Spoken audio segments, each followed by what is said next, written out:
40 years ago, no doubt within the memory of some of these people, the Arabs of Palestine made up the great majority of the population in that country. They were a majority not simply in their own areas, in towns like this one, Hebron, in what is now the occupied West Bank. They were a majority in the country as a whole.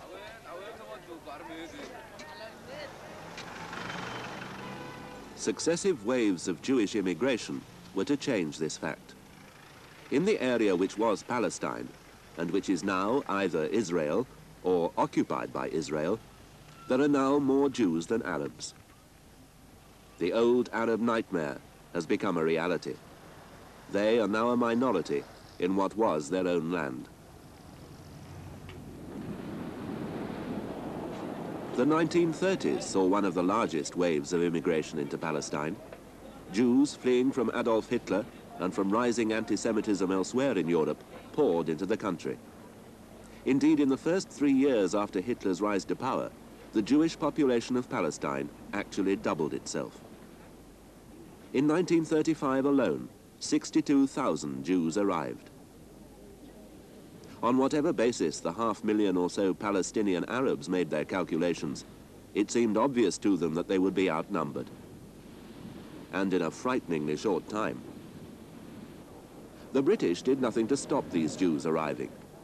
It seemed to the Arabs that they must take things into their own hands. And this is exactly what they did. In April 1936, 2 Jews were murdered. This was a sadly familiar beginning. It was followed in turn and predictably by the murder of 2 Arabs. Then came the riots and demonstrations. It was the usual pattern. But soon a difference did reveal itself. The Arab leadership was more united than it had been, and more effectively organized. It planned a general strike and brought much of Palestine to a standstill. And it was quite an extraordinary strike. It was a nationwide strike. It affected every sector of activity, and it involved hundreds of thousands of people. It lasted, in effect, about 6 months. But very, very early on, after the first or second month, there was a parallel movement in the countryside, what you might call a spontaneous peasant rebellion, led by the new intelligentsia, that took matters into their own hands. And this was demonstrated in armed groups appearing in the hills and ambushing British military patrols and declaring, in effect, an open rebellion against the British. So that the strike really developed into an open rebellion.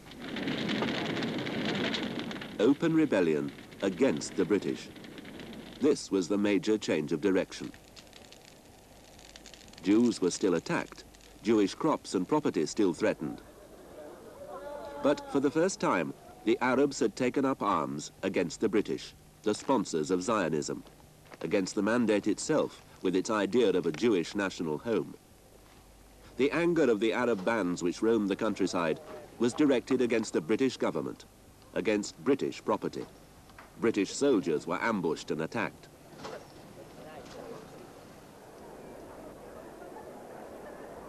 Stop Jewish immigration. This was the first and most urgent demand which the Mufti of Jerusalem, Haj Amin Husseini, pressed on the British. Haj Amin was the dominant figure. He presided over an Arab higher committee newly formed to coordinate the revolt. He enjoyed immense prestige. It had been Haj Amin who had orchestrated the more traditional religious disturbances of 1929. This time he articulated clearly the demands which underlay those earlier events. Stop immigration. Prohibit land sales to the Jews.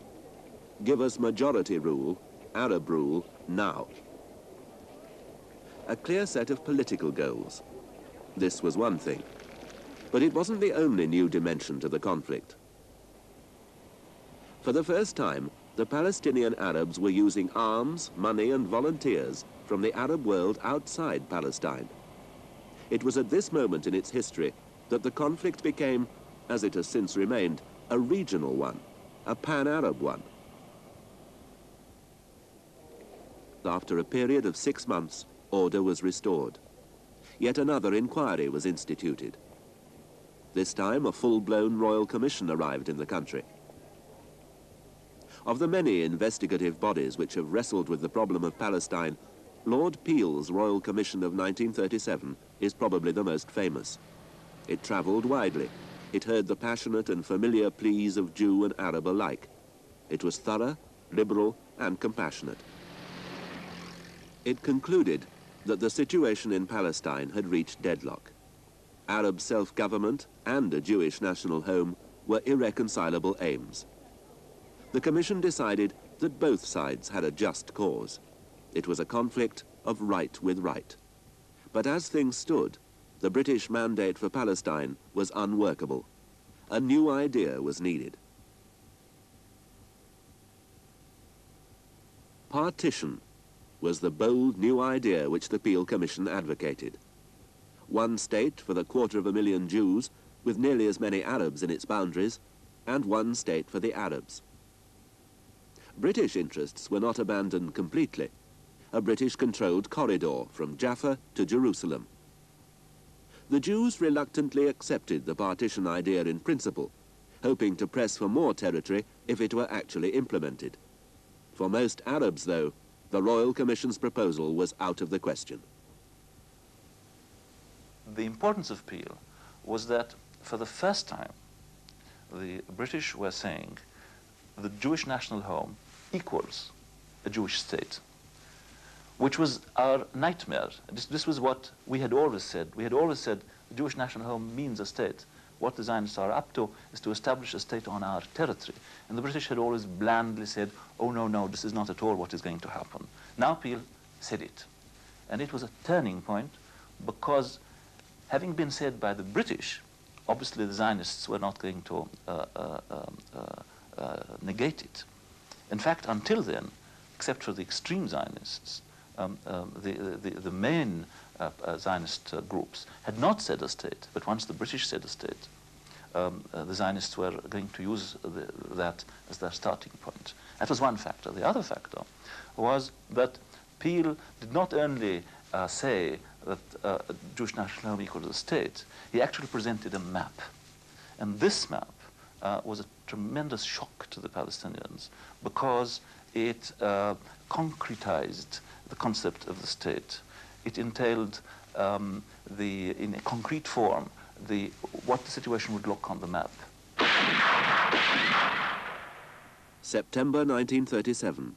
Anti-British violence broke out again.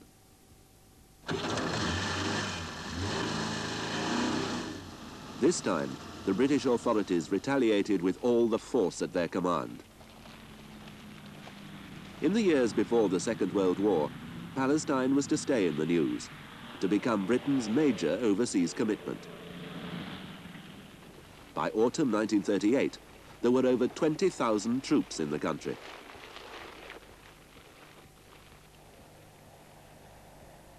The British were harsh. The entire Arab political leadership was outlawed, and the Mufti of Jerusalem fled the country. Curfews, collective punishments, searches and arrests, detention without trial. The standard apparatus of a military emergency was invoked. But throughout the period of the Arab revolt, a number of paradoxes, of apparent contradictions were to reveal themselves. The first of them, and it's a theme which is to recur, was this: violence started by the Arabs was turned by the Jews to their own advantage.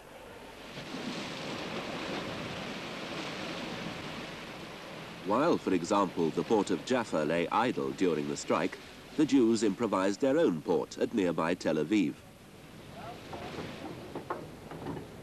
In a number of other spheres, Jewish workers replaced Arab ones. Jewish food production was increased, and the markets for Jewish products were enlarged. Again, while the British were preoccupied with the Arabs, the Jews, with partition in the air, turned their attention to their most vital concern, extending the area of Jewish settlement. The more land that was settled, the more powerful Jewish claims would be. This was the guiding principle of those secret and speedy operations, the lightning prefabricated settlements of the tower and stockade movement. What happened is we built, it was like a Lego or a Meccano on the same system.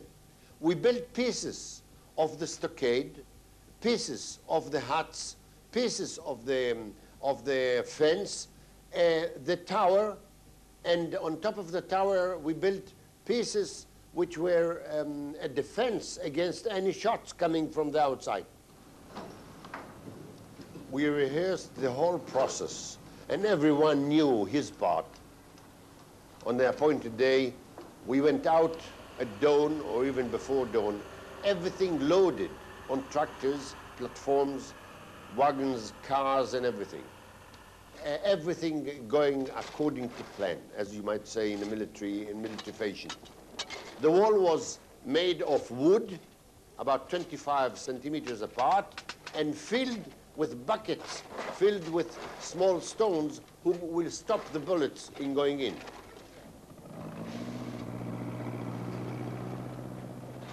Inside there were 5 huts, complete, and the tower was in the middle, and in the evening, when everybody went back, there was a new settlement.